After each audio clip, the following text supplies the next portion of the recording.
തദ്ദേശ വാർഡ് വിഭജനത്തിൽ സർക്കാരിന് തിരിച്ചടി.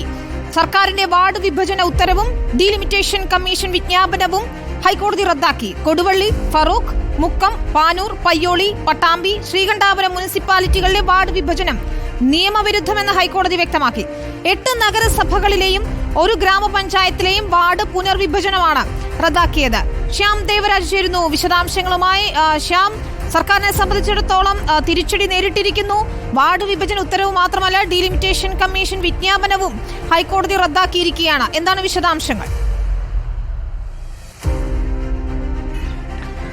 ഏറ്റവും സുപ്രധാനമായ ഒരു ഉത്തരവാണ് വാർഡ് പുനർവിഭജനവുമായി ബന്ധപ്പെട്ട് ഇന്ന് ഹൈക്കോടതിയിൽ നിന്നുണ്ടായത്. ജസ്റ്റിസ് CP മുഹമ്മദ് നിയാസ് അധ്യക്ഷനായ സിംഗിൾ ബെഞ്ചാണ് വാർഡ് പുനർവിഭജനം ചോദ്യം ചെയ്ത് ഏതാനും 8 നഗരസഭകളിലെ മുസ്ലിം ലീഗ് ജനപ്രതിനിധികൾ കൗൺസിലർമാർ നൽകിയ ഹർജിയിൽ വിധി പറഞ്ഞത്.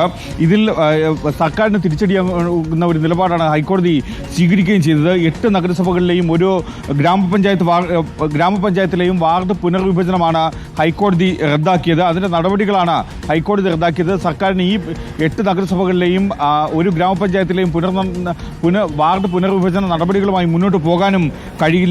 സർക്കാരിന്റെ വാർഡ് പുനർവിഭജന ഉത്തരവ്, അതായത് കഴിഞ്ഞ സെപ്റ്റംബർ 16 ഇറക്കിയ ഉത്തരവ് ഹൈക്കോടതി റദ്ദാക്കി. അത് ഈ ബന്ധപ്പെട്ട പഞ്ചായത്തുകൾക്ക് തദ്ദേശ സ്വയംഭരണ സ്ഥാപനങ്ങൾക്ക് ബാധകമല്ല എന്നാണ് ഹൈക്കോടതി വ്യക്തമാക്കിയത്. ഒപ്പം ഡീലിമിറ്റേഷൻ കമ്മീഷന്റെ മാർഗനിർദ്ദേശങ്ങളും ഹൈക്കോടതി റദ്ദാക്കുകയും ചെയ്തിട്ടുണ്ട്. പാനൂർ, മുക്കം, കൊടുവള്ളി, പയ്യോളി, ശ്രീകണ്ഠാപുരം, മട്ടന്നൂർ, ഫറൂഖ്, പട്ടാമ്പി നഗരസഭകളിലെ വാർഡ് പുനർവിഭജനമാണ് റദ്ദാക്കിയത്. ഇതിൽ 1 ഗ്രാമപഞ്ചായത്തിന്റെ പുനർവിഭജന നടപടികൾ കൂടി റദ്ദാക്കിയിട്ടുണ്ട്. അത് പടന്ന ഗ്രാമപഞ്ചായത്തിലെ വാർഡ് പുനർവിഭജന ഉത്തരവും മാർഗനിർദ്ദേശങ്ങളുമാണ് ഹൈക്കോടതി ഈ കൂട്ടത്തിൽ തന്നെ റദ്ദാക്കിയ മറ്റൊരു കാര്യവും. നഗരസഭകളിലെ മുസ്ലിം ലീഗ് ഉൾപ്പെടെയുള്ള ജനപ്രതിനിധികളാണ് ഈ ഹർജികളുമായി, ഒരു കൂട്ടം ഹർജികളുമായി ഹൈക്കോടതിയെ സമീപിച്ചതും അതിൽ ഹൈക്കോടതി തീരുമാനമെടുക്കുകയും ചെയ്തത്. നേരത്തെ ഏറ്റവും പ്രധാനപ്പെട്ട കാര്യം 2011 ഏറ്റവും ഒടുവിൽ രാജ്യത്ത് സെൻസസ് നടന്നത്.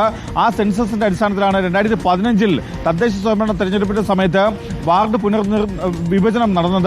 പുനർനിർണയം നടന്നത്. അതിനുശേഷം 2019 ഡിസംബർ മാസം 31 മുമ്പ് ഈ വാർഡ് പുനർവിഭജന നടപടികളെല്ലാം പൂർത്തിയാക്കണമെന്നതായിരുന്നു.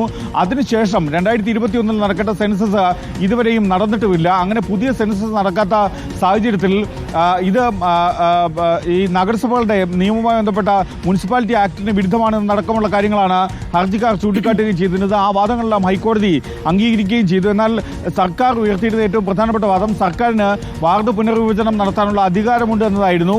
അത്തരമൊരു അധികാരമില്ല എന്നാണ് ഹൈക്കോടതി വ്യക്തമാക്കുകയും ചെയ്തത്. സർക്കാരിന്റെ ആ വാദം ഹൈക്കോടതി തള്ളുകയും ചെയ്തു. എന്തായാലും 8 നഗരസഭകളിലെ വാർഡ് പുനർവിഭജന നടപടികളാണ് ഹൈക്കോടതി റദ്ദാക്കിയത്. ഒപ്പം പടന്ന ഗ്രാമപഞ്ചായത്തിന്റെ വാർഡ് പുനർവിഭജന നടപടികളും ഹൈക്കോടതി തടഞ്ഞു.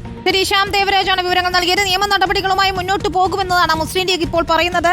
തിരിച്ചടി നേരിട്ട സാഹചര്യത്തിൽ സർക്കാർ വാർഡ് വിഭജനത്തിൽ നിന്ന് പിന്മാറണമെന്നുകൂടി PMA സലാം ആവശ്യപ്പെടുകയാണ്.